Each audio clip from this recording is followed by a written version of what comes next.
Alors que les ouragans dévastent la côte de la Floride, Advent Health prend des mesures pour aider les victimes et restaurer l'espoir. Le projet de solidarité adventiste atteint les indigènes dans les régions montagneuses des Philippines avec l'éducation, la santé et l'Évangile. Les ministères pénitentiaires à Porto Rico se connectent avec les détenus. En Malaisie, une convention mobilise des centaines de chefs guides pour renforcer les ministères de la jeunesse dans toute la région Asie-Pacifique. La mission adventiste transforme une communauté isolée dans la forêt amazonienne du Brésil. Des histoires inspirantes et bien d'autres, maintenant sur ANN.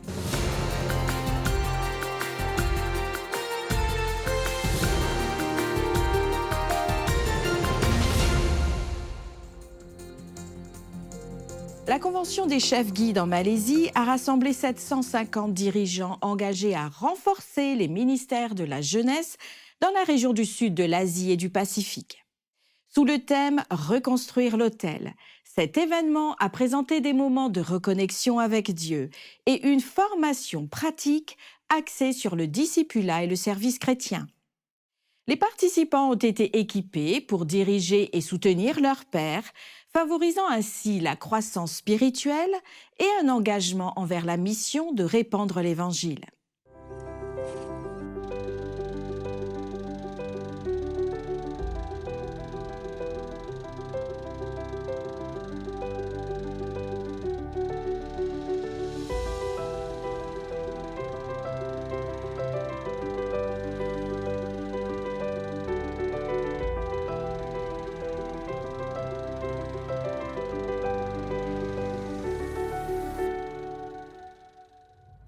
Salutations des ministères de la jeunesse adventiste de l'Union de Mission de Malaisie. Nous sommes heureux de vous présenter ce merveilleux rapport sur nos explorateurs et chefs guides. Nous sommes fiers de la participation active des chefs guides et des explorateurs ici, en Malaisie. Ceci est le résultat du travail acharné de nos prédécesseurs qui ont travaillé ardemment et consacré leur temps pour former nos jeunes afin de bien les préparer à devenir des serviteurs du Seigneur. Depuis l'établissement de l'Union de Mission de Malaisie, nous avons mené diverses activités pour les explorateurs et les chefs guides. Nous organisons continuellement des formations pour aider nos chefs guides à maîtriser le programme actuel. Ceci correspond au club de formation, ainsi que quelques événements comme de petits camporés dans chaque église locale. Nous faisons cela parce que nous voulons atteindre le plus de personnes locales possible autour de ces églises qui seraient intéressées à rejoindre les explorateurs.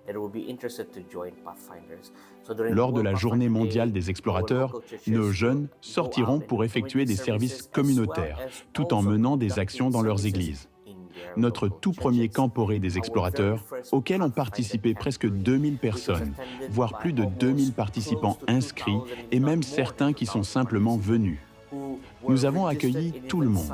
Nous avons fait face à des défis, mais, loué soit le Seigneur, tout le monde a pu profiter de cet événement particulier.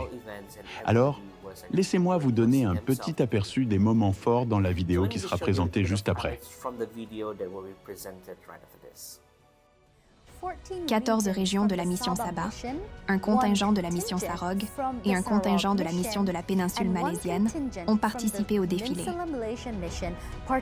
Les invités spéciaux, à savoir les dirigeants de l'Église et les invités, vêtus de leur uniforme de chef guide, ont été salués lors du défilé.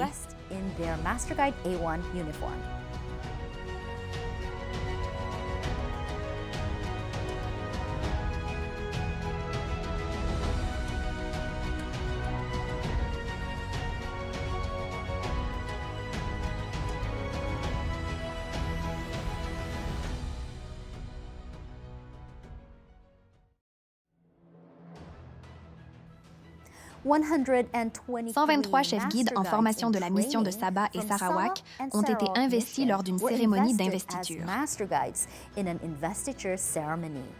Les explorateurs, les chefs guides en formation et les chefs guides ont fièrement revêtu leurs uniformes lors de cette occasion spéciale. Le coordinateur des explorateurs de la SSD, Le pasteur Anukul Richel, invité d'honneur, était un des dirigeants qui ont investi les chefs guides. Il a ensuite remis des prix, dont le ruban de bonne conduite, le prix de long service, les ailes en bronze, le prix de service méritoire, les ailes en argent, le prix de service distingué et les ailes en or. 221 participants ont reçu ces prix.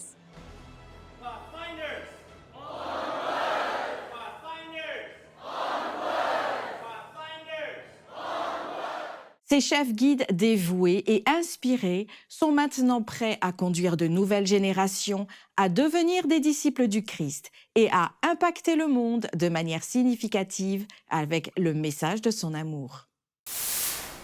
Imaginez faire face à 2 ouragans dévastateurs à quelques semaines d'intervalle. C'est exactement ce qu'a vécu Advent Health. D'abord, l'ouragan Hélène a tout détruit sur son passage. Puis, avant même que les opérations de secours ne soient terminées, l'ouragan Milton a frappé. Mais au cœur du chaos, l'extraordinaire s'est produit. C'était la tempête qui n'arrive qu'une fois dans un siècle. Ce que je retiendrai de Milton, c'est la préparation, le service désintéressé, les personnes qui se sont mobilisées alors que ce n'était pas dans leurs attributions, mais qui l'ont fait simplement comme une expression de leur cœur et d'eux-mêmes. Avec 30 hôpitaux et plus de 70 000 membres d'équipe à travers la Floride, Advent Health est passé à l'action. Alors que l'ouragan Milton se transformait en une puissante tempête de catégorie 5, le personnel travaillait sans relâche pour maintenir le fonctionnement des hôpitaux. À l'intérieur, les équipes effectuaient des chirurgies, accouchaient des bébés et s'assuraient que les soins aux patients ne s'arrêtaient pas. Cela a fait ressortir le meilleur de l'esprit humain, le meilleur des individus au sein d'Advent Health, qui mettent de côté leurs propres intérêts égoïstes et servent les autres. Ce sera mon souvenir de Milton. Même après le passage des tempêtes, les efforts d'Advent Health ont continué. Ils ont aidé à collecter plus de 500 000 $ pour l'aide aux ouragans et ont offert des visites médicales virtuelles gratuites pour aider ceux touchés par la catastrophe.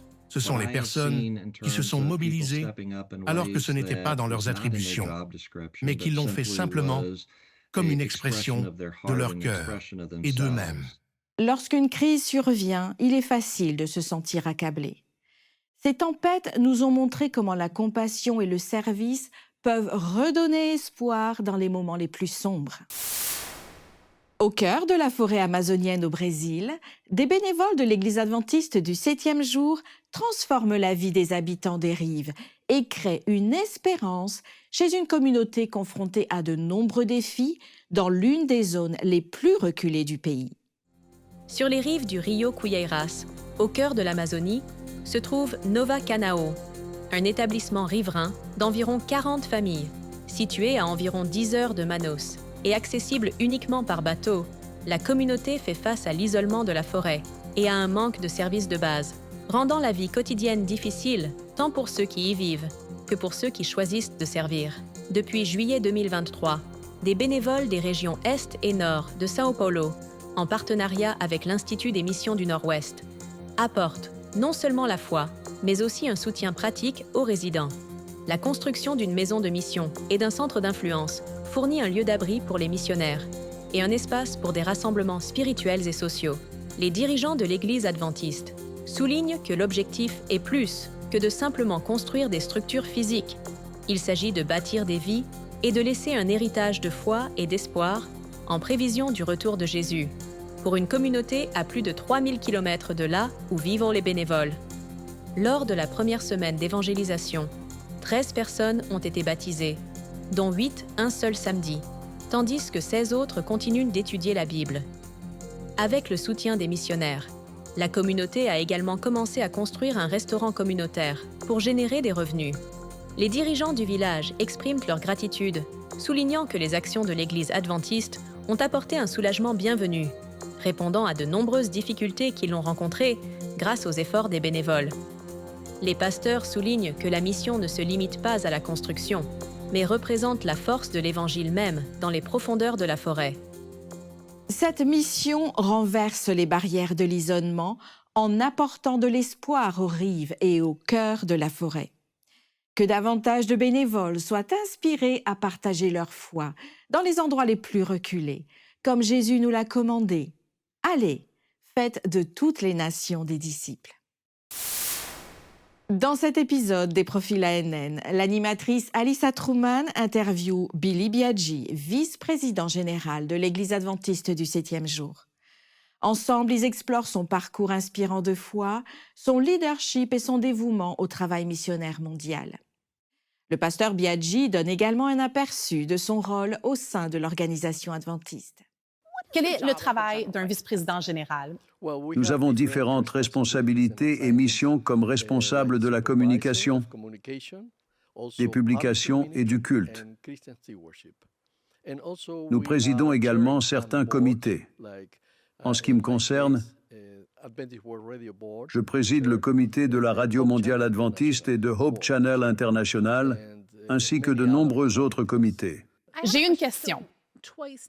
À 2 reprises, pendant une session de la conférence générale, vous avez reçu des appels qui ont changé la direction que vous pensiez que votre vie allait prendre. Comment avez-vous reçu ces appels? C'est très valorisant et ça inspire l'humilité. C'est un honneur d'être appelé par la commission de nomination lors d'une session. Mais c'est aussi gratifiant parce que depuis que nous avons obtenu notre diplôme, nous avons dit « Seigneur, je réponds à ton appel ». Donc le Seigneur sait déjà que nous accepterons quel que soit l'appel qui viendra. Avec mon femme, nous avons convenu que nous n'avions pas besoin d'un poste prestigieux ou d'une position d'autorité.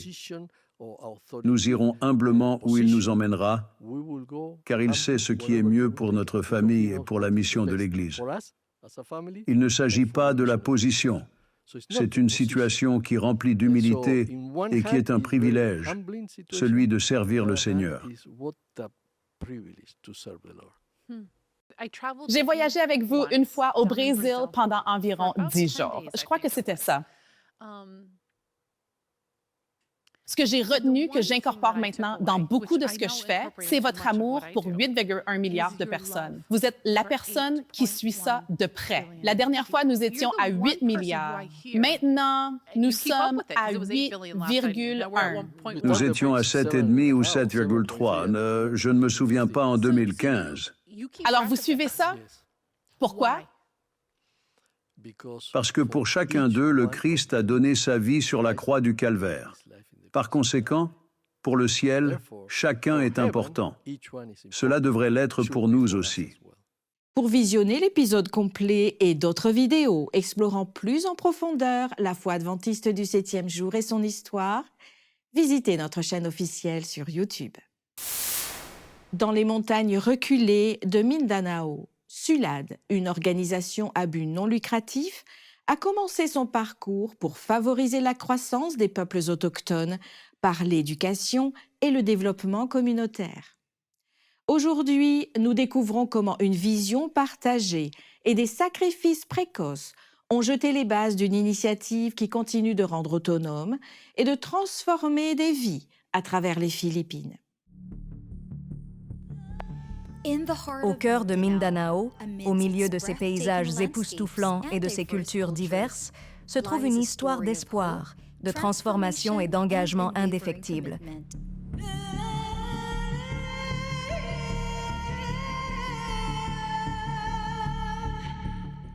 Celle des Soulades.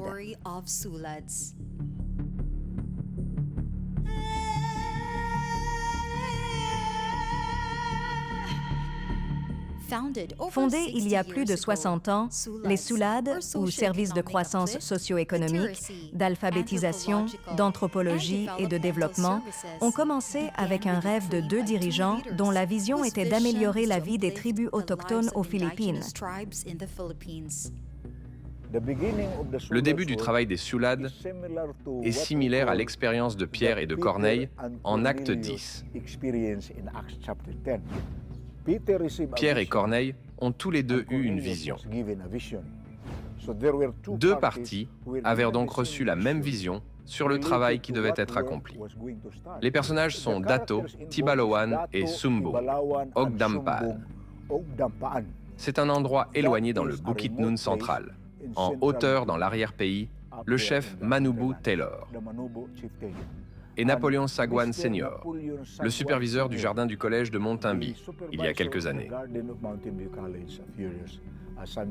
Tous deux ont reçu des visions selon lesquelles ils devaient se rencontrer.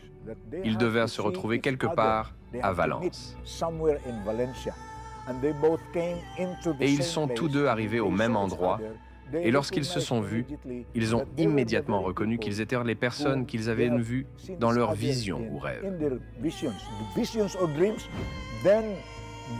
Ensuite, on a fait remarquer à James Zachary qu'il y avait une tribu des Manobos dans les montagnes qui demandait à construire des écoles pour éduquer les enfants.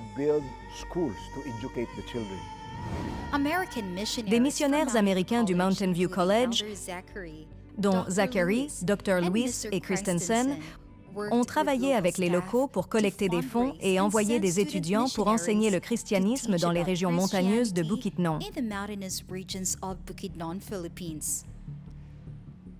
Dans les années 1970 et 1990, le programme missionnaire s'est étendu à San Fernando, Valencia et Quezon. 8 écoles missionnaires ont été établies dans ces zones, y compris Durian, Bulalang, Dao, Balaas, Usarayan, Mahayag, Santo Domingo et Dampaan. Alors je suis allé là-bas en 1975. De 1975 à 1976, j'étais le missionnaire à l'école missionnaire de Dampaan et Salumayag. 2 écoles missionnaires, j'étais le seul parce que nous n'avions pas d'argent à l'époque. Le bilan financier était vraiment mauvais. Eh bien, les défis pendant cette période étaient très...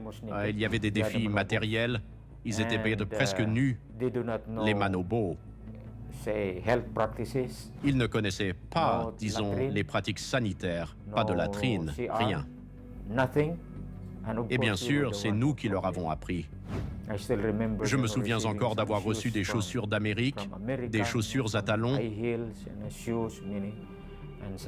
et certaines les ont portées. Elles marchent comme... Je me souviens qu'ils avaient de nombreuses foulures à cause de ces chaussures. Alors elles les ont jetées et ont préféré marcher pieds nus. Ne ratez pas le prochain épisode d'ANN dans lequel nous découvrirons plus en profondeur comment Sulad poursuit son travail au sein des communautés éloignées. Les ministères pénitentiaires actifs transforment des vies à Porto Rico. Les baptêmes et les cérémonies de mariage amènent les détenus et leurs proches au royaume de Dieu. Aileen Lozada est une épouse, mère qui fait l'école à la maison de ses 3 enfants et une ancienne à l'église adventiste du 7e jour de San Antonio à Caguas, Porto Rico. Elle est également directrice de la pastorale et des ministères pénitentiaires de l'église adventiste dans l'est de Porto Rico. Il y a quelques années, Lozada a ressenti l'appel de visiter un groupe de détenus dans une prison voisine. Depuis lors, Lozada a consacré une grande partie de son temps à sa passion, prendre soin des filles, comme elle les appelle. Poussée par un profond amour et de la compassion, Lozada et d'autres offrent régulièrement un soutien spirituel et étudient la Bible avec les détenus. L'amour et la foi peuvent atteindre n'importe qui, n'importe où, de la salle de classe aux cellules de prison. Et pour ces femmes détenues, c'est le début d'un tout nouveau chapitre de leur vie. L'université Babcock, l'une des plus grandes au Nigeria, a célébré 150 ans de la mission mondiale de l'Église adventiste du 7e jour.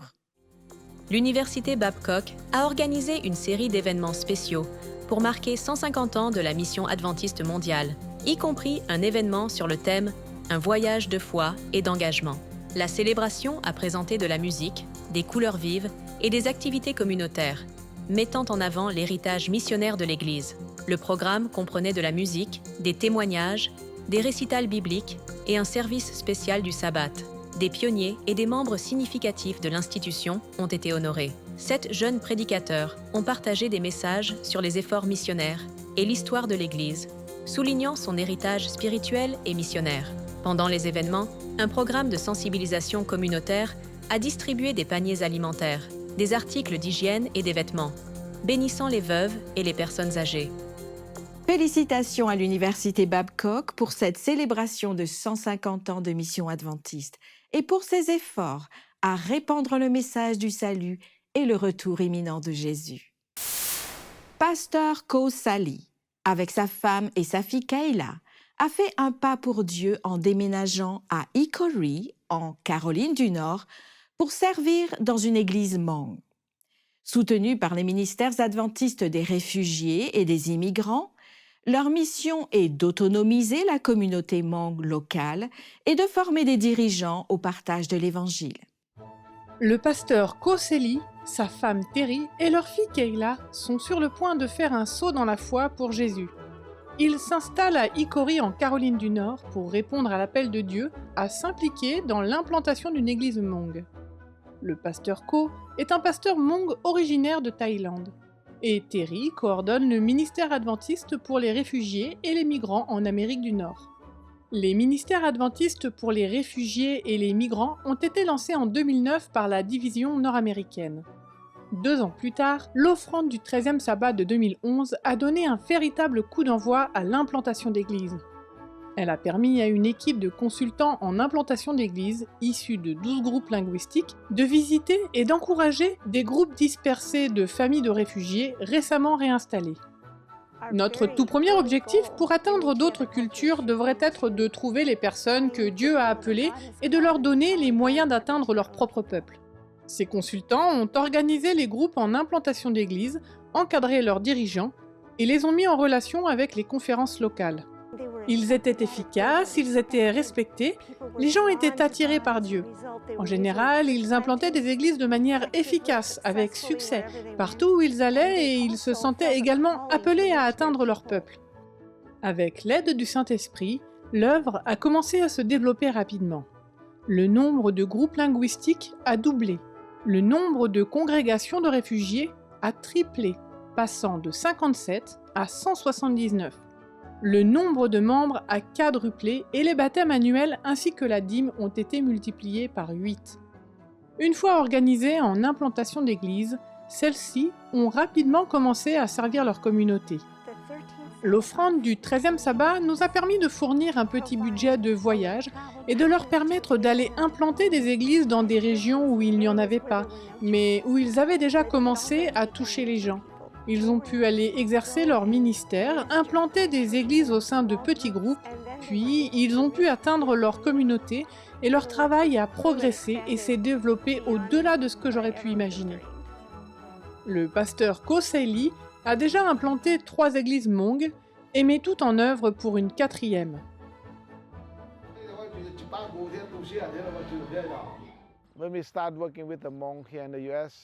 Lorsque nous avons commencé à travailler avec les Hmong, ici aux États-Unis, c'était un véritable défi. Car une fois devenus chrétiens, la plupart des personnes, la famille, vous rejettent. Ils vous considèrent comme un être à part, trop différent, et vous renient. Alors, à moins de mettre en place un système de soutien, il est très difficile pour quelqu'un de quitter sa culture et sa famille. Le pasteur Ko a créé un réseau mondial Hmong qui relie les principaux dirigeants et membres adventistes Hmong de toutes les régions du monde. Ses responsables se relaient pour animer les cultes hebdomadaires. Lorsque la famille Sali s'est implantée à Hickory, son rêve est d'établir une église à Hickory et une autre dans la ville voisine de Charlotte. Mais le deuxième objectif est de créer un centre Hmong, un centre de formation, où nous pourrons former nos dirigeants, non seulement dans tout le pays, mais aussi dans le monde entier. Ce sera donc notre rêve et notre objectif. Le pasteur Ko, Terry et les églises de réfugiés de la division nord-américaine vous sont reconnaissants d'avoir rendu tout cela possible grâce à votre généreuse offrande du 13e sabbat. De très nombreuses églises ont vu le jour grâce à l'offrande du 13e sabbat. Ici, le travail parmi les réfugiés dépasse aujourd'hui largement ce que nous avions imaginé lorsque nous avons commencé en 2009. Nous vous remercions pour vos prières sur la suite du travail entrepris parmi les immigrés et les réfugiés. Priez pour la famille Seili qui implante des églises en Caroline du Nord. Contribuons à cette initiative et à d'autres initiatives mondiales en apportant notre offrande spéciale du 13e sabbat. Pour plus d'histoires missionnaires inspirantes, visitez adventistmission.org. Sur ces histoires, nous concluons l'épisode de cette semaine d'ANN. Rejoignez-nous la semaine prochaine pour plus de nouvelles du siège de l'Église adventiste du 7e jour. Saviez-vous que l'Église adventiste a une chaîne YouTube où vous pouvez regarder d'autres vidéos étonnantes? Il vous suffit d'aller sur YouTube et de chercher Église adventiste. Assurez-vous de cliquer sur le bouton s'abonner pour ne jamais manquer une nouvelle vidéo. Pensez également à nous laisser un commentaire ou un sujet de prière. Nous prions pour vous. Et avant de vous dire au revoir, nous vous laissons avec de bonnes nouvelles du psaume 37 au verset 4. Le texte nous dit ceci. « Fais de l'Éternel tes délices, et il te donnera ce que ton cœur désire. » N'oubliez pas, vous pouvez toujours visiter adventiste.news pour des nouvelles et pour des vidéos quotidiennes. À la semaine prochaine pour d'autres nouvelles de foi, d'amour et d'espoir. Que Dieu vous bénisse.